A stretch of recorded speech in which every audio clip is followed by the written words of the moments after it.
Period में ही क्यों ज़्यादा से ज़्यादा हिंदुत्व को या न्यू हिंदुत्व को इम्ब्रेस करना शुरू किया? इस पर कोई नई तरह से सोचकर हम इस सवाल का जवाब ढूंढेंगे, क्योंकि कम्युनल रिजीम रहेगी तो हिस्ट्री ऐसी ही लिखी जाएगी।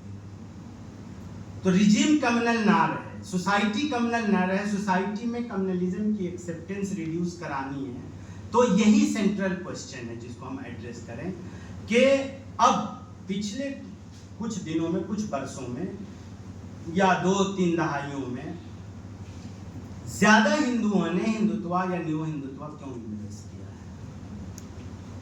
इसकी कई वजहों में एक वजह यह भी तो होगी कि माइनॉरिटी कम्युनलिज्म या मुस्लिम राइट विंग के खिलाफ उस तरह से डिस्कोर्स खड़ा नहीं किया गया, उस तरह से रेजिस्टेंस खड़ा नहीं किया गया। कई वजहों में यही एक वजह ये तो होगी शायद। इस पर भी हम लोग देखें तो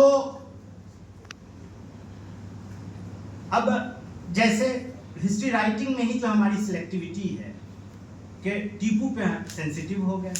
अब ये हमारा जो टीपू पर उनका प्रॉब्लम दूसरा, वो टीपू को एक खास तरह से दिखाना चाहते हैं कि भाई एंग्लो मैसूर वार नहीं पढ़ाएंगे, एंग्लो मराठा वार पढ़ाएंगे, एंग्लो मैसूर वार नहीं पढ़ाएंगे। कि टीपू सुल्तान ने मॉडर्न साइंस, टेक्नोलॉजी, इन सब तमाम चीज़ों से जो रेजिस्टेंस खड़ा किया वो हम नहीं जानने देंगे। ठीक है, वो एक बात है। लेकिन क्या जो टीपू के इस स्टेट बिल्डिंग के तरफ जो खड़ा है उन सबों की क्या रीजन यही है, या ये भी रीजन है कि उसकी आइडेंटिटी, रिलीजियस आइडेंटिटी कुछ और है, लिहाजा हम उसके साथ खड़े हैं? तो हमें लगता है किसी पास्ट रूलर को वैसे देखने की जरूरत नहीं है। स्टेट ऑपरेसिव होता है और वो पेजेंट्री का और तमाम सबका एक्सप्लॉयटेशन करती रहती है। तो अगर मोपला और नायर के बीच के कॉन्फ्लिक्ट को, कम्युनल कॉन्फ्लिक्ट अगर कम्युनल हिस्टोरियोग्राफी ने दिखाई है, तो इस साइड वाले भी उसको किस तरह देख रहे हैं? वहां लैंड ओनरशिप का कॉन्फ्लिक्ट था, नायर पहले ओनर था, हैदर अली टीपू सुल्तान की एंट्री के बाद ये ओनरशिप यूं हो गई। फिर जब ये रिट्रीट पे आए, जब ब्रिटिश रिजीम आई, तो फिर बात हुई कि नहीं, उस ओल्ड प्रोप्राइटर को उसकी प्रोप्राइटरशिप रिस्टोर की जाए, और उस पर कॉलोनियल एडमिनिस्ट्रेशन ने पूरी पॉलिटिक्स खेली। वही अभी इधर हो रहा है, अभी हो रहा है। तो हमें उस सच्चाई को भी लाने में, लिबरल साइड को भी इन सच्चाइयों को आने देने में कोई इनहिबिशन नहीं होनी चाहिए।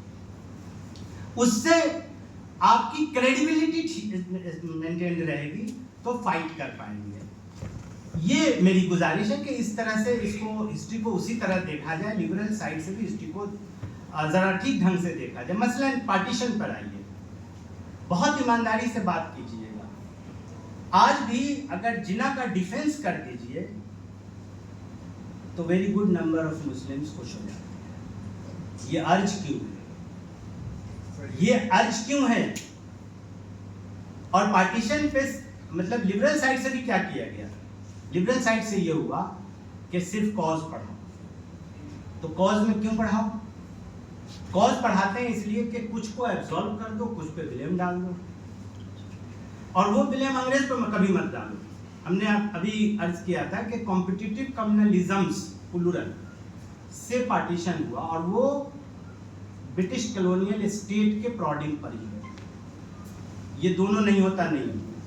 तो हम फिर जिन्ना के डिफेंस पे क्या खुश होने लगते हैं? हम में से बहुत लोग। ये होना नहीं चाहिए। तो इसको देखना होगा कि पार्टीशन के कंसीक्वेंस क्यों नहीं पढ़ाए गए। ये प्री सैफरन एरा की बात कर रहा हूँ। पार्टीशन के कंसीक्वेंस नहीं थे सिलेबस में, 12th क्लास की भी एनसीईआरटी में नहीं थे, बाद में भी नहीं, बीए में भी। तो इस पर भी बात ढंग से हो कि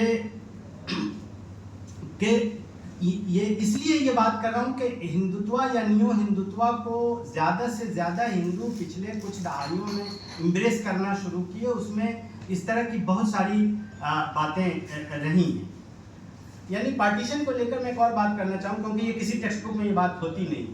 सारी लड़ाई अकबर औरंगजेब और ज़्यादा टीपू तक आके मामला वो हो जाता है। आज़ादी के बाद यानी पार्टीशन से ठीक कबल 1945-1946 के दरमियान कुछ बहुत इंपॉर्टेंट टेक्स्ट लिखे जिसमें मुसलमानों ने लिखे, नेशनलिस्ट मुस्लिम्स ने लिखे कि भाई पार्टीशन नहीं होना चाहिए और पाकिस्तान जो बनेगा, जो जिन्ना कह रहे हैं, वो वायबल नहीं होगा, ना इकोनॉमिकली, ना ज्योग्राफिकली, ना मतलब इन सो मेनी वेज वो वायबल नहीं होगा। वो कॉलोनियल पावर्स को, ग्लोबल पावर्स को तो सूट करेगा, सब कंटिनेंट के कॉमन पॉपुलेस के लिए बहुत बुरा होगा। इसको बहुत डिटेल में, बहुत लॉजिकली हिफ्जुर रहमान सिवहारवी मदीना बिजनौर में सीरियलाइज कर रहे हैं।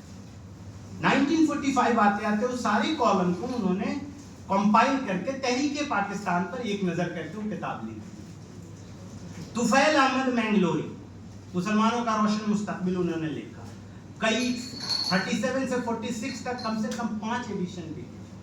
इसका मतलब कि वो उर्दू रीडिंग पब्लिक में बहुत पॉपुलर हुई, तो इसका मतलब कि एंटी लीग क्रिटिक बहुत पॉपुलर था। फिर इतने कम लोग क्यों जानते हैं?